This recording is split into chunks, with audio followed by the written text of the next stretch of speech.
আসসালামু আলাইকুম।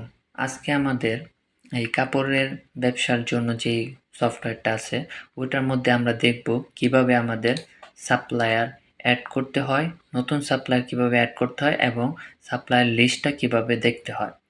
তো এই সাপ্লায়ার অপশনে আসার পরে আমরা যাব new supplier. New supplier click করার পরে এখানে নাম দিতে হবে। নাম সাপোজ দিলাম সৌরভ। আপনি টেক্সটে লিখবেন, তারপরে এখানে ফোন নাম্বার দিবেন, ইমেল থাকলে ইমেল দিয়ে দিবেন, তারপরে আরেকটা ফোন নাম্বার দিবেন, আর জিএসটি নাম্বার, ট্যাক্স নাম্বার এগুলো দিবেন। ফোন নাম্বার, এই সেকেন্ড ফোন নাম্বার যদি আপনি দেনও তাহলে চলবে, না দিলেও চলে, কিন্তু এই ফার্স্ট ফোন নাম্বারটা দিবেন, এটা প্রয়োজন আছে।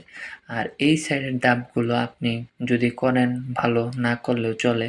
এখানে আপনার সিটি, পোস্ট কোড এবং আপনার অ্যাড্রেসটা দিয়ে জাস্ট এখানে সেভে ক্লিক করবেন। সেভে ক্লিক করার সাথে এ দেখেন সাপ্লায়ার লিস্টে এসে পড়েছে। এখানে আপনি সাপ্লায়ার যে আর কি আপনার যতগুলো সাপ্লায়ার আছে সবার লিস্ট এইখানে থাকবে। আমি আবার দেখাই, এই যে সাপ্লায়ার লিস্টে আছি। তো আপনি এখান থেকে চাইলে ডিলিটও করতে পারবেন।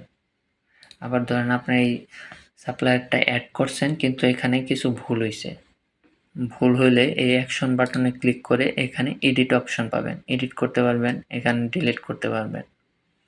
আর এইখান থেকে আপনার সাপ্লায়ার কত টাকা বাকি আছে বা কত টাকা পেমেন্ট করছেন এটা আপনি সহজেই এইখানেও দেখতে পারবেন।